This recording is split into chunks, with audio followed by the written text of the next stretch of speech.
The Lord be with you. I'm Deacon Keith Fournier, and our first reading is taken from the book of Proverbs. The truly capable woman, who can find her? She is far beyond the price of pearls.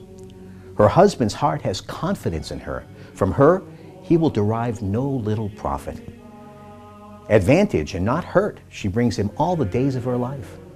She selects wool and flax. She does her work with eager hands. She sets her hands to the distaff. Her fingers grasp the spindle. She holds out her hands to the poor. She opens her arms to the needy. Charm is deceitful and beauty empty. The woman who fears Yahweh is the one to praise.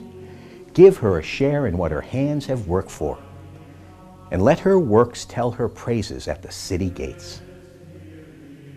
And our response is taken from Psalm 128. How blessed are all who fear Yahweh, who walk in his ways. Your own labors will yield you a living. Happy and prosperous will you be. Your wife a fruitful vine in the inner places of your house. Your children round your table like shoots of an olive tree. Such are the blessings that fall on those who fear Yahweh. May Yahweh bless you from Zion. May you see Jerusalem prosper all the days of your life. And our second reading is taken from the first letter of the Apostle Paul to the Thessalonians. About times and dates, brothers, there's no need to write to you, for you are well aware in any case that the day of the Lord is going to come like a thief in the night. It is when people are saying how quiet and peaceful it is that sudden destruction falls on them, as suddenly as labor pains come on a pregnant woman, and there is no escape. But you, brothers, do not live in the dark, that the day should take you unawares like a thief. No, you are all children of light and children of the day. We do not belong to the night or to darkness. So we should not go on sleeping as everyone else does, but stay wide awake and sober. In a reading from the Holy Gospel, according to St. Matthew, Jesus said, "The kingdom of heaven is like a man about to go abroad, who summoned his servants and entrusted his property to them. To one he gave 5 talents, to another 2, to a third 1, each in proportion to his ability. Then he set out on his journey.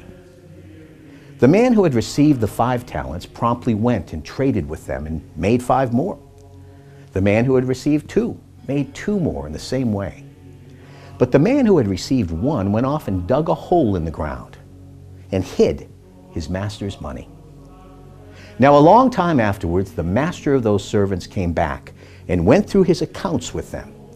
The man who had received the 5 talents came forward, bringing 5 more. 'Sir,' he said, 'you entrusted me with 5 talents. Here are 5 more that I have made.' His master said to him, 'Well done, good and trustworthy servant. You have shown you are trustworthy in small things. I will trust you with greater. Come and join in your master's happiness.' Next, the man with the 2 talents came forward. 'Sir,' he said, 'you entrusted me with 2 talents. Here are 2 more that I have made.' His master said to him, 'Well done, good and trustworthy servant. You have shown you are trustworthy in small things. I will trust you with greater. Come and join in your master's happiness.' Last came forward the man who had the single talent. 'Sir,' said he, 'I had heard you were a hard man, reaping where you had not sown and gathering where you had not scattered. So I was afraid, and I went off and hid your talent in the ground. Here it is. It was yours. You have it back.' But his master answered him, 'You wicked and lazy servant. So you knew that I reap where I have not sown and gather where I have not scattered?